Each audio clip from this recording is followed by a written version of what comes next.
Hello, I'm Anna Mackay and this is the first video in the differential calculus series, and we'll be starting with basic differentiation.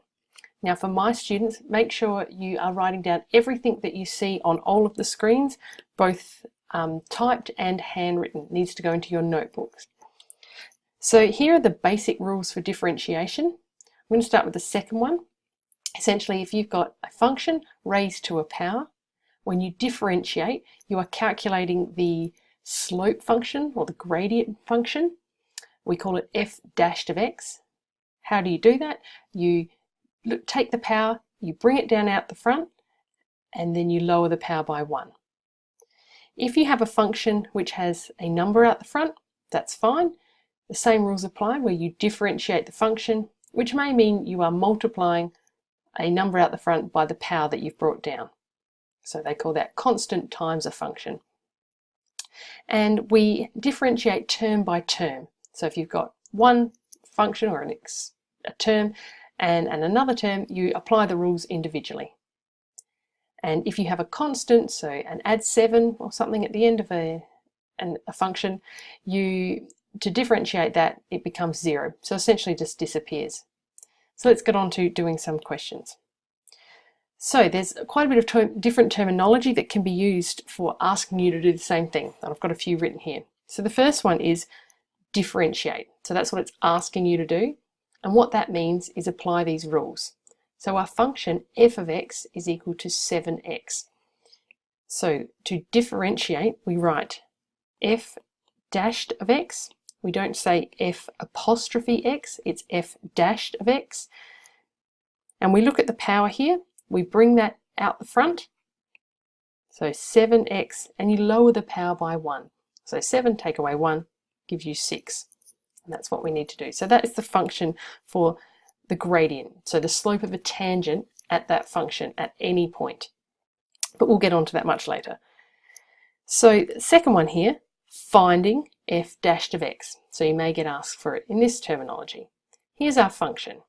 Now at this point in time, we need to be able to turn this into, we don't want it as a fraction. So before we differentiate, we would rewrite this function to be x to the power of negative 3. Now we can calculate f dashed of x. So f is equal to, so you bring down the power out the front with the negative 3 x. Now you lower that power by 1. So negative 3 lowered by 1 is negative 4. So negative 3x to the power of negative 4. Third one for this page, you sometimes might be asked to find dy by dx, and that's when your function is written with y equals. So this is again finding the slope function. This is not dy on dx or fraction, it's called dy by dx. Again, we have to rearrange this first to write it in a slightly different way before we can apply the rules. So that's the equivalent of that function. And now let's group the powers together, remembering that when you can't see anything, it's essentially to the power of 1. So that would actually be x to the power of 3 on 2. Now we can calculate dy by dx. So we write dy by dx is equal to, so you take that power, you bring that down and write it out the front, 3 on 2, x, and you lower that power by 1. Feel free to use your calculator if you're not good with fractions. Okay, and so that's the final answer for that one. Moving on, slightly more complicated. Finding f dashed of x. So straight into it, f dashed x. So you look at the power, write that out the front, lower the power by 1. Then the second term here, so this is called differentiating term by term. So this time round, we have a 3 out the front. So when we bring that 2 down, we have to multiply the 3 and the 2 together. And you can do that straight away and write the answer down. If you lower 2 by 1, you'll end up with just a 1 here, but you don't have to write that. Now, this one here is technically 7x to the power of 1. If you lower that power by 1, you have x to the power of 0. Perhaps I'll just write this here. You'd have this. And anything to the power of 0 is equal to 1. So you'll end up with just plus 7. And constants, as we know by this rule down here, their derivative is 0. So that's our final answer. This function here, again at this point we need to differentiate term by term, and this is one complicated term, so we need to simplify that first. So we need to split the fraction. If you can do this in your head and then write out the answer, that's fine. I'll just show you what I mean. Simplify what we can here. Here we can use our index laws to get 4x to the power of 4, and this we would write as with x to the power of -1. Now we can differentiate.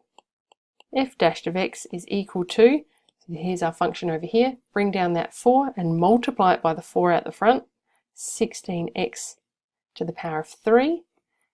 And the second term, when you're bringing down that -1, you times it by the 11, so you'll end up with -11. Make sure you put that. And -1, lower that by 1, you'll end up with -2. You could tidy this up with no negative fractional powers, but you don't have to. You can, unless you're going on with this question and you need, it'll be easier to do it if it's tidied up. But if you don't need it, just leave it like that. Moving on. So, applying these skills. So it's asking us to find the slope function. So you need to know that that means finding f dash of x for this function. And hence find the following. Hence means you must use what you've done.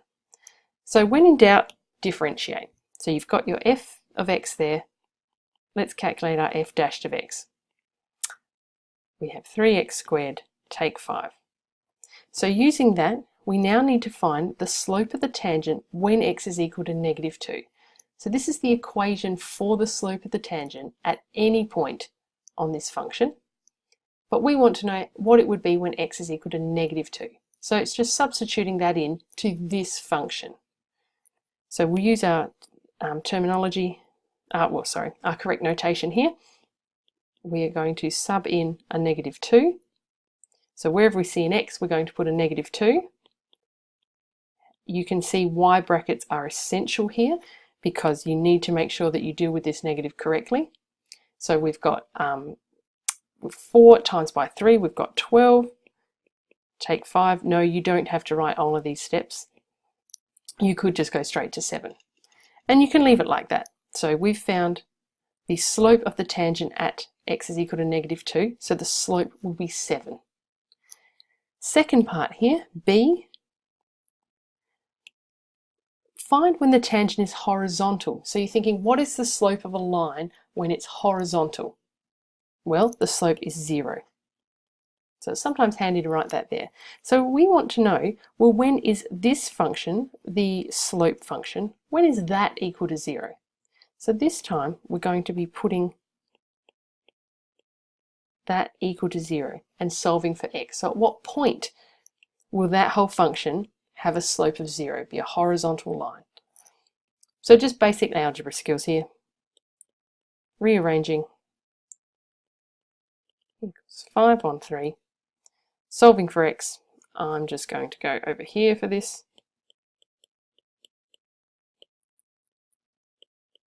So it's technically saying there are 2 points where this could happen on the original graph at plus or minus the square root of 5 on 3. Okay, thank you for watching this video on basic differentiation. The next video in this series will be called the chain rule. If you like this video, give it a thumbs up and subscribe to the channel. Thank you.